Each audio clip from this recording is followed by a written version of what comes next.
आप सिर्फ सर्वे करा करके डराना चाहते हैं, बाकी ये नफरतें पैदा करना चाहते हैं और नफरत से मुल्क का नुकसान होता है। सर्वे आज नहीं, इससे पहले भी 10 बार हो चुके हैं, जिसका कोई मुद्दा नहीं हुआ, आज मुद्दा बनाया जा रहा है इसके साथ सर्वे हो रहा, सर्वे तो होता रहा है। यहाँ पर विरोध तो शब्द ही नहीं है, हम तो यहाँ पर अमन की बात करते हैं। आप ये कह रहे हैं कि सर्वे पहले भी हुआ है लेकिन हासिल कुछ नहीं हो पाया था। कुछ नहीं हुआ, इस बार भी नहीं होगा। मुखालफत की बात यहाँ नहीं होती, चाहे देश के लिए हो, चाहे समाज के लिए हो, या समाज के किसी वर्ग के लिए। आज़ादी इसी को तो कहते हैं, और अगर ये हक में छीना तो आज़ादी कहीं करें। मदरसे में कोई भी आएगा, स्कूल में कोई भी जाएगा, कंपनी फैक्ट्री में कोई भी जाएगा, वहाँ के जिम्मेदार से पहले इजाज़त लेगा तब अंदर जाए। खाम ख्याली है, ख्वाब देख रहे हैं, ऐसा नहीं होने वाला। 25 करोड़ है। हम सबके लिए अपने मदरसे का दरवाज़ा खोल करके रखते हैं। अगर कोई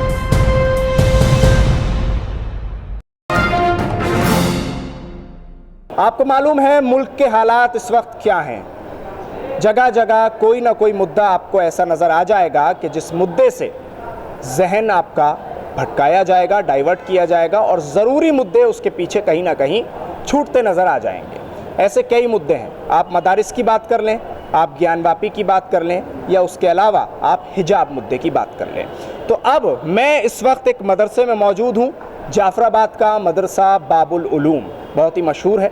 और आज यहाँ एक बैठक हुई है, एक इजलास हुआ है तमाम उलमाए किराम का, जो इस वक्त आप मेरे पीछे देख पा रहे होंगे कि कितनी बड़ी संख्या में उलमा मेरे साथ इस वक्त मौजूद हैं। इनसे सीधे जानेंगे कि आज किस मुद्दे को लेकर इन लोगों की बैठक हुई है और किस मामले को लेकर इसमें बातचीत हुई है। तो सबसे पहले बात कर लेते हैं, मौलाना हमारे साथ मौजूद हैं, मोहम्मद अमीनी साहब, दाऊद अमीनी साहब। दाऊद साहब, ये बताइए कि आज जो बैठक आप लोगों ने की है बाबुल उलूम में, किस मामले को लेकर ये बैठक थी और क्या कुछ इसमें तय किया है? मदरसों की बैठक जो है ये ज़िम्मेदारान मदारिस की थी।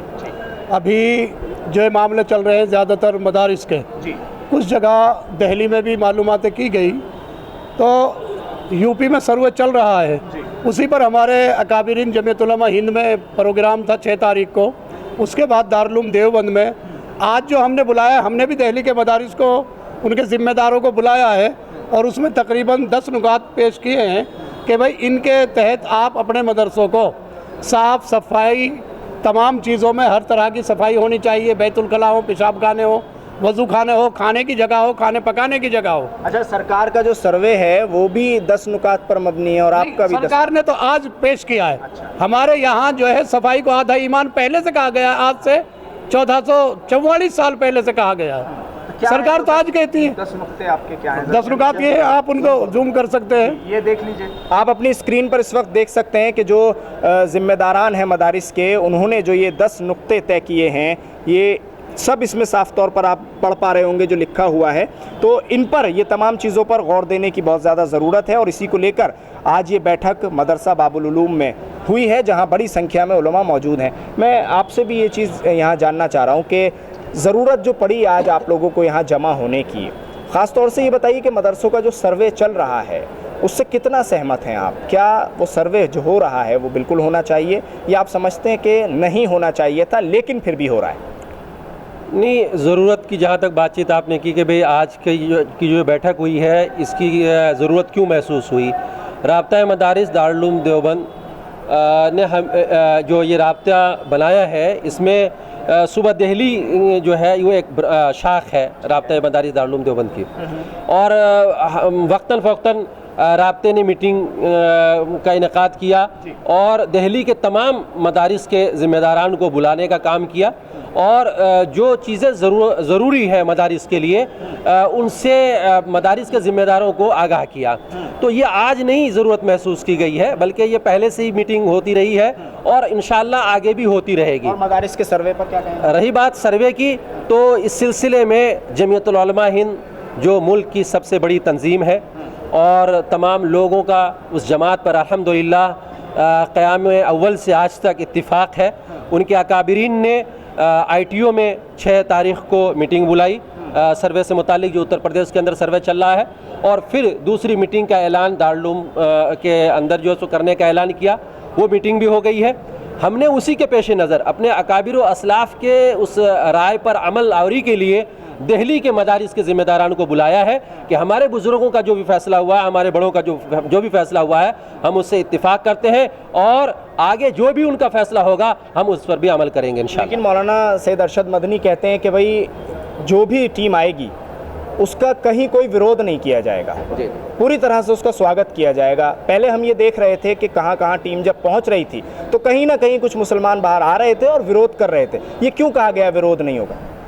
असल में विरोध की जहाँ तक बातचीत है तो मैं ये कहना चाहूँगा कि ये जो मदरसे हैं यहाँ पर विरोध तो शब्द ही नहीं है, हम तो यहाँ पर अमन की बात करते हैं। अच्छा, मुखालफत की बात यहाँ नहीं होती, चाहे देश के लिए हो, चाहे समाज के लिए हो या समाज के किसी वर्ग के लिए हो। तो हमारे मदरसे के दरवाजे हमेशा खुले रहते हैं और हम खुले दिल से काम करते हैं और इस देश के अंदर भी खुले दिल से हम रहते हैं। तो इसलिए कोई भी हमारे मदरसे के अंदर आता है, चाहे हमारा वो कलमे का भाई हो और चाहे हमारा वतनी भाई हो, हम सब के लिए अपने मदरसे का दरवाज़ा खोल करके रखते हैं। अगर कोई अफसरान भी आते हैं तो हमने तो आज सिर्फ मदरसे के सर्वे की बात आप कर रहे हैं, हमने तो बगैर सर्वे के टाइम में भी अगर कोई आए हैं तो हमने उनको यहाँ शरण दिया है, यहाँ पर पनाह दी है। अभी जो फसाद हुआ था दिल्ली के अंदर, तो उस फसाद के मौके पर सबसे बड़ा रोल पीस को बनाने के लिए मदरसा बाबुल उलूम ने निभाया। और आप कह रहे हैं कि जो अमन और शांति है उसको निभाने में मदरसों का किरदार बहुत ज़्यादा है, रोल ज़्यादा है। लेकिन आरिफ साहब, कहा यह जाता है कि मदरसे आतंकवाद को पनप पाते हैं, आतंकवाद को बढ़ावा देते हैं और जो बच्चे मदरसों में पढ़ते हैं उनका भविष्य आगे जाकर ख़राब हो जाता है। आसाम में यही हुआ कि 4 मदरसों को बुलडोज करके ख़त्म कर दिया गया। बिस्मिल्लाहिर्रहमानिर्रहीम। एक बात चल रही कि मौलाना अरशद मदनी साहब ने ये कहा कि जो लोग आए उनके इस्तकबाल करें। कल कहा है, परसों कहा है, उससे पहले हज़ारों साल से जो भी मदरसों में आता है, मस्जिद नबवी में की तारीख़ आप पढ़ेंगे, सबका इस्तकबाल किया गया। नंबर 1। नंबर 2, कोई भी अगर कानूनी तरीक़े से आएगा उसका इस्तकबाल नहीं, हम उसको माला पे डालेंगे। आपको पता है कि किसी भी मदरसे मस्जिद में एक छोटा सा सिपाही पुलिस वाला आता है, उसको भी हम बिठाते हैं। और जब SDM DM और उसके साथ पूरी टीम आएगी, क्या हम उनको खदेड़ देंगे? या कहीं इस तरह का वाक़या हुआ? कहीं भी नहीं हुआ। हाँ, अलबत्ता अगर कोई आप जैसे मीडिया वालों के अलावा बदतमीज़ लोग मदरसों में घुसेंगे और बिला वजह के सवालात और कोने कोने की वीडियो बनाएंगे, बच्चों से सवालात करेंगे, जो वहाँ उन्होंने पढ़ा है उसका सवाल करिए। आप पूछ रहे कि विश्वनाथ का क्या नाम था साहब, प्रधानमंत्री का नाम क्या है, राष्ट्रपति का नाम क्या, ये थोड़ी पढ़ा जा रहा है।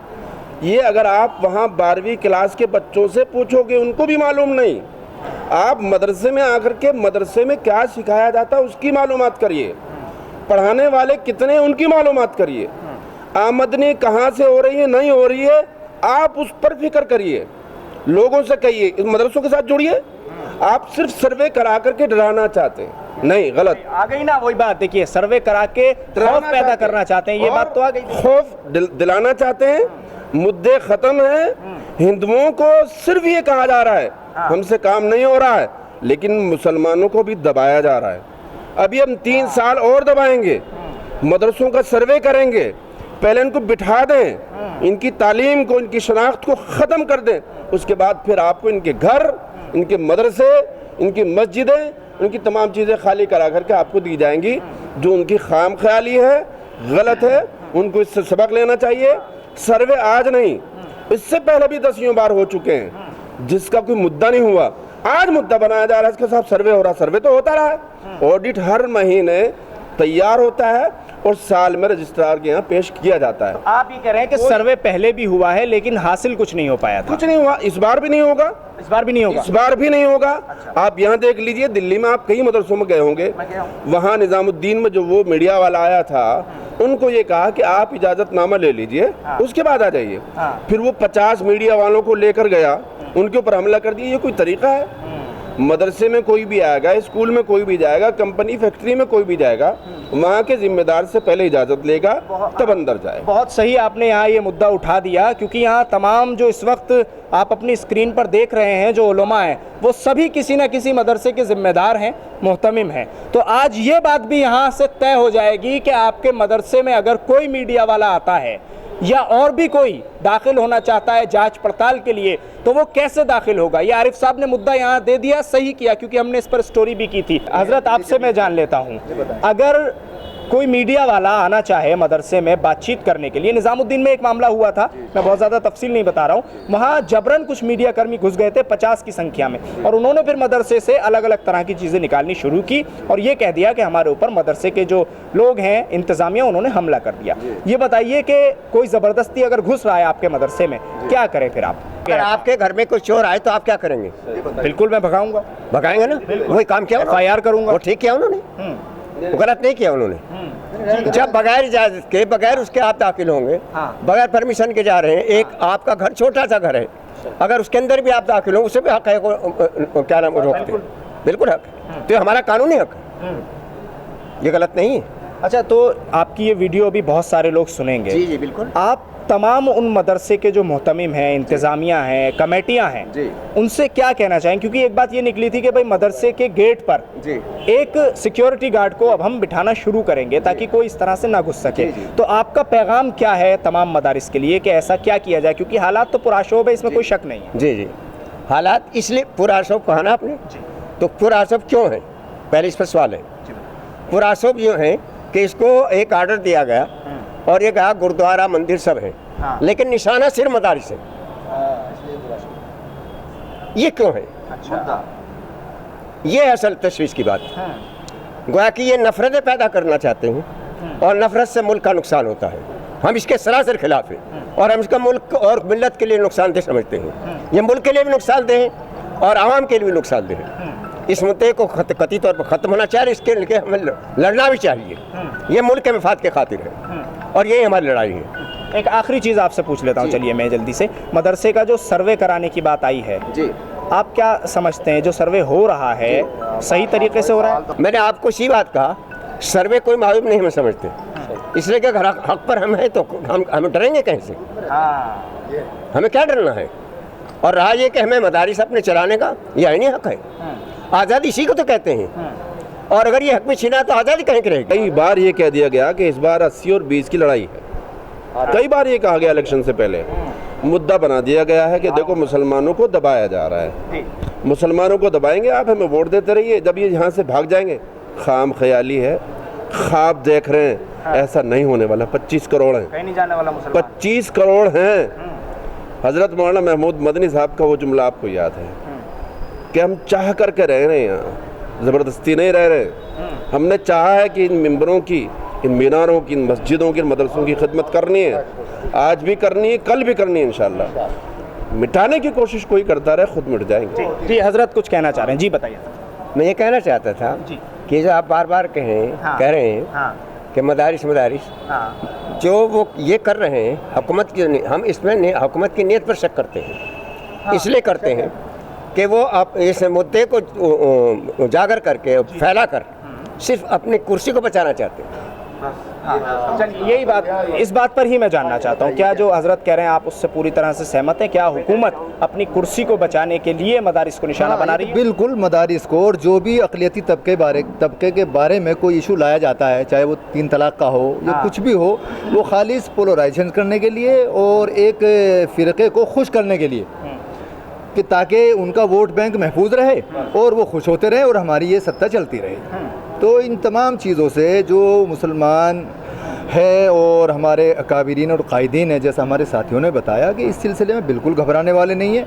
हुकूमत का जो दस्तूरी हक़ आइन में हमें मिला है, उस पर मुकम्मल तरीके से पाबंदी भी होगी और उसको हुसूल के लिए जितनी मुमकिन जद्दोजहद हो सकती है वो जमीयतुल उलमा हिंद की क़यादत में, दारुल उलूम देवबंद की क़यादत में, अपने अकाबिरीन की क़यादत में वो जारी रहेगी। ठीक, मौलाना दाऊद अमीनी साहब, आपसे आखिरी बात पूछ के इंटरव्यू ख़त्म करते हैं। क्या आप लोग अब कैसे आगे बढ़ने वाले हैं, और आज जो आप लोगों ने बैठक की है, क्या कुछ चिंता दिल्ली को लेकर भी आप लोग जता रहे हैं? नहीं, हम तो आगे तो बढ़ ही रहे हैं और बढ़ते रहेंगे, इसके लिए कोई वो नहीं है। अल्हम्दुलिल्लाह बहुत बड़े हैं और बढ़ते रहेंगे। इस दूसरे मामलों में हम जो है, हमारे साथियों ने कुछ मशवरा किया है, LG, पुलिस कमिश्नर और दूसरे ज़िम्मेदारान लोगों से मुलाकात की जाएगी, उसके बारे में भी उनसे अर्ज़ की जाएगी। बाकी उसके लिए हम खौफज़दा बिल्कुल नहीं है। हुकूमत के लोग आएंगे, अल्हम्दुलिल्लाह हम इस्तकबाल करेंगे, हमें कोई डर नहीं है। डरे वो जो चोर हो। हम चोर नहीं है, आज़ादी से अपने आज़ाद मुल्क में अपने कानून और दस्तूर के मुताबिक अपने इदारे चला रहे हैं और चलाते रहेंगे इंशाअल्लाह। ठीक, बहुत शुक्रिया आप तमाम उलमाए किराम का बातचीत करने के लिए न्यूज़ MX से।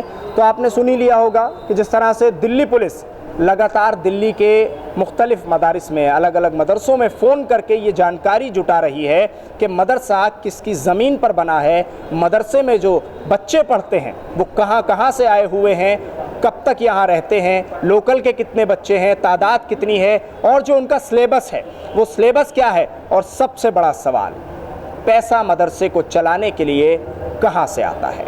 इसी पूरे मुद्दे को लेकर आज दिल्ली के जाफराबाद के मदरसा बाबुल उलूम में एक बड़ी बैठक हुई है, जिसमें ये तय पाया गया है कि जो दिल्ली के हुकूमती ज़िम्मेदारान हैं, चाहे उसमें दिल्ली के मुख्यमंत्री हों, LG हों या फिर दिल्ली पुलिस कमिश्नर हों, उनसे मुलाकात की जाएगी और इस मामले की जानकारी उनको दी जाएगी। दिल्ली से कैमरा पर्सन नाजिम के साथ न्यूज़ MX के लिए साहिल नकवी।